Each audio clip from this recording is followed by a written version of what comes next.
Hi, എല്ലാവരും സുഖമായിട്ടിരിക്കുന്നു. ഇന്ന് നമ്മൾ അമൃത ഹോസ്പിറ്റൽ വരെ പോവാണ്. എൻ്റെ കസിൻ ബ്രദർ അവിടെ അഡ്മിറ്റ് ആയിട്ടുണ്ട്.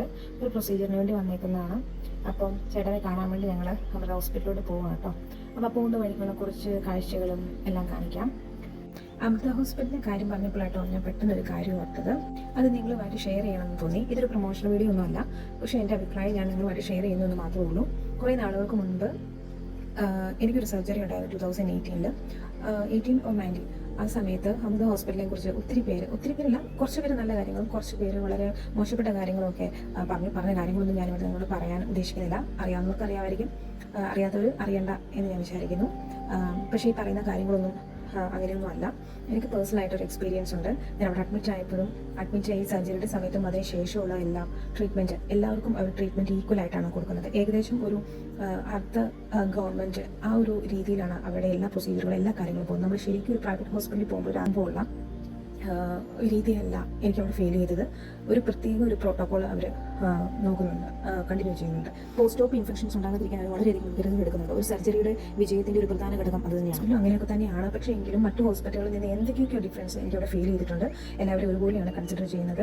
എല്ലാ ഫെസിലിറ്റിയും കിട്ടുന്നുണ്ട്. സാധാരണക്കാർ ചെന്നാലും ഈവൻ ഒരു വാർഡാണെങ്കിൽ പോലും നമ്മളൊരു മറ്റു ഹോസ്പിറ്റലിൽ ഒരു വാർഡെന്ന് പറഞ്ഞാൽ നമുക്ക് ഒത്തിരി ബുദ്ധിമുട്ടുകളുണ്ടാവും. നമ്മളൊരു സെപ്പറേറ്റ് ഒരു സിംഗിൾ റൂമിൽ താമസിക്കുന്ന അതേ രീതിയിലുള്ള എല്ലാ ഫെസിലിറ്റിയും ഞങ്ങൾ ഈവൻ വാർഡിലായിരുന്നപ്പോൾ പോലും ഞങ്ങൾക്ക് കിട്ടിയിട്ടുണ്ടായിരുന്നു. അപ്പോൾ അന്ന് ഞാൻ ഇൻഷുറൻസ് ആയിരുന്നു, അപ്പോൾ എനിക്ക് വാർഡ് ഉണ്ടായിരുന്നു. അതുകൊണ്ടാണ് ഞങ്ങൾ വാർഡിൽ വന്നത്. പക്ഷേ അത് എനിക്കൊരു വാർഡായിട്ട് കൺസിഡർ ചെയ്യാൻ പോലും തോന്നിയിട്ടില്ല. വാർഡ് എന്നൊക്കെ പറഞ്ഞിട്ടുണ്ടെങ്കിലും ഒരു ഹോളിനകത്ത് എനിക്ക് തോന്നുന്നു 4 ബെഡും 6 ബെഡും കാണ്ടി ഉണ്ടായിരുന്നു എന്ന് തോന്നുന്നു. പക്ഷേ ശരിക്കും ഒരു സിംഗിൾ റൂമിൻ്റെതായ ഫെസിലിറ്റി തന്നെയാണ് കേട്ടോ നമുക്ക് ഫീൽ ചെയ്തത്. അപ്പം അതുപോലെ തന്നെ എൻ്റെ ആൻറ്റിക്ക് ലിവർ ട്രാൻസ്പ്ലാന്റ് ചെയ്തതും അമൃതയിൽ വെച്ചിട്ടായിരുന്നു. ആ സമയത്തും അവർ ഇങ്ങനത്തെ ഹോസ്പിറ്റലിനെ കുറിച്ച് ചോദിച്ചപ്പോൾ എനിക്ക് 100% ഉറപ്പ് എനിക്ക് അവർക്ക് കൊടുക്കാൻ പറ്റി. എനിക്ക് അങ്ങനെ ഒരു പേഴ്സണൽ എക്സ്പീരിയൻസ് ഉള്ളതുകൊണ്ട്. ആൻറ്റിയുടെ കേസിലാണെങ്കിൽ പല ഹോസ്പിറ്റലുകളിൽ നിന്നും അവർ പറ്റുകയില്ല, വളരെ റിസ്ക്കാണ്, ആൾ വളരെയധികം വീക്കാണ് എന്ന് പറഞ്ഞിട്ടാണ് അവിടുന്ന് പറഞ്ഞു വിട്ടത്. പക്ഷേ അമൃതയിൽ എത്തിയപ്പോഴത്തേനും ആൻറ്റിക്ക് ലിവർ ട്രാൻസ്പ്ലാന്റും കഴിഞ്ഞു. ആൻറ്റി ഇപ്പോൾ ഹെൽത്തി ആയിട്ട് ജീവിക്കുന്നു. അപ്പം മറ്റു ഹോസ്പിറ്റലുകളിൽ നിന്ന് തഴഞ്ഞു വിട്ടതാണ്. അപ്പം നോക്കണം, ഇത്രയും വീക്കായിട്ട് ആയിരുന്ന ആളെ ജീവനിലോട്ട് കൊണ്ടെത്തിക്കാൻ സാധിച്ചത് അമൃത ഹോസ്പിറ്റലിലാണ്.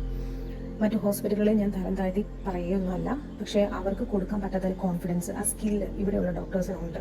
ഒരു 10% അല്ലെങ്കിൽ 25% ഒരു ലൈഫേ ഉള്ളൂ അയാൾക്ക് എങ്കിൽ പോലും അവരവരുടെ മാക്സിമം എഫേർട്ട് ഇട്ട് അവർക്ക് ജീവിതം തിരിച്ചു കൊടുക്കും. അതെനിക്കൊരു ഉറപ്പാണ്. ഞാൻ ആര് ചോദിച്ചിട്ടുണ്ടെങ്കിലും അവരോട് റെക്കമെൻഡ് ചെയ്യുന്നത് നിങ്ങൾ അമൃത ഹോസ്പിറ്റലിൽ കൊണ്ടുവന്നേ ഞാൻ പറയാറുള്ളൂ. ആരെങ്കിലും എന്തെങ്കിലും മോശപ്പെട്ട കാര്യങ്ങൾ പറയുന്നുണ്ടെങ്കിൽ നിങ്ങൾ അങ്ങോട്ട് ചെവി കൊടുക്കാതിരിക്കുക. എന്നിട്ട് നമ്മുടെ കൂടെ ജീവിക്കുന്ന, നമ്മുടെ കൂടെ ഉണ്ടാവണമെന്ന് ആഗ്രഹിക്കുന്ന ആരെങ്കിലും ഉണ്ടെങ്കിൽ അവരുടെ ജീവൻ രക്ഷിക്കാൻ വേണ്ടി മറ്റ് ഹോസ്പിറ്റലുകളിൽ കയറി നടക്കുന്ന സമയത്ത് നിങ്ങൾക്ക് നേരിട്ട് അമൃത ഹോസ്പിറ്റലിൽ പോയി ട്രീറ്റ്മെൻറ്റ് എടുക്കാം. ഇത് പ്രൊമോഷണൽ വീഡിയോ അല്ല.